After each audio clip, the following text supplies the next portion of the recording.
একদিকে রণবীর সিং এর ইজ্জতের বাজলো 12টা, ভাব নিয়ে ডন 3 থেকে সরে আসেনি সে, উল্টো কাহিনী আছে অন্যদিকে পর্দায় একসাথে দেখা যাবে রজনীকান্ত ও শাহরুখকে, কিন্তু ভক্তরা কেন পাচ্ছে ভয়? এবং এরই মধ্যে আবার ঋত্বিক রোশন আর অর্জুন রামপালের সঙ্গে দ্বন্দ্বের গুঞ্জন, এমন সব ইন্টারেস্টিং গসিপসই থাকছে আজকের ভিডিওতে। প্রথমে আসি রণবীর সিং এর কাছে।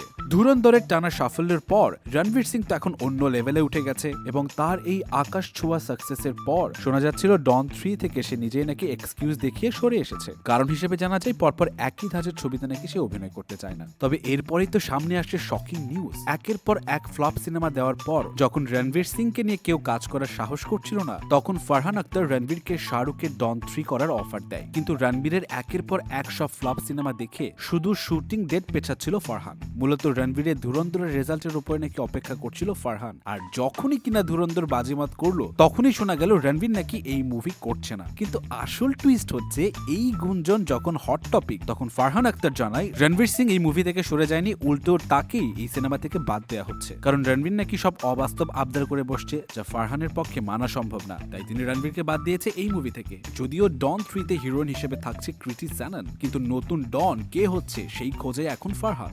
বিতর্ক তো এদিকেও চলছে ভাই, কারণ 2026 আসতে চলেছে আঁখ 2, যেটা 2002 সালের আঁখ সিনেমার সিকুয়াল, যেখানে দেখা যায় অর্জুন রামপালকে একজন দৃষ্টি প্রতিবন্ধীর চরিত্রে। কিন্তু তার এই ক্যারেক্টারের সাথে নেটিজনরা এখন 2017 সালে ঋত্বিক রোশনের কাবিল সিনেমার তুলনা করছে, যেখানে ঋত্বিকের পারফরমেন্স ছিল আউটস্ট্যান্ডিং। এখন ঋত্বিক রোশনের সাথে এই তুলনাকে কোনোভাবেই জাস্টিফাই করতে চায় না অর্জুন রামপাল, বরং ঋত্বিকের সাথে তার এই তুলনাকে একদমই অপছন্দ করছে সে। তবে সব থেকে বড় ধামাকা নিউজ হচ্ছে, 2014 সালের পর আবারও একসাথে দুই সুপারস্টারকে দেখা যাবে বড় পর্দায়, তাও আবার জেইলার 2 মুভিতে। এক ইন্টারভিউতে এমনটাই রিভিল করেছে মুভির মেইন অ্যান্টাগনিস্ট মিঠুন চক্রবর্তী। রজনীকান্ত ও নেলসনের আপকামিং জেইলার 2 মুভিতে শাহরুখ খানের স্পেশাল ক্যামিও থাকছে। আবেগের ছলে মিঠুন নিজেই জানান জেইলার 2 তে তিনিই একমাত্র ভিলেন, আর তার বিপরীতে থাকবেন রজনীকান্ত, শাহরুখ খান, মোহনলাল ও শিব রাজকুমার সহ এক ঝাঁক লেজেন্ড তারকারা। তাহলে অনুমান করাই যাচ্ছে সিনেমাটা কতটা লার্জার দেন লাইফ স্কেলে বানানো হচ্ছে। তবে এখানে কিন্তু শাহরুখ খানের ভক্তরা আছে কিছু দুশ্চিন্তায়, কারণ শাহরুখ খানের ক্যামিও কুলি মুভিতে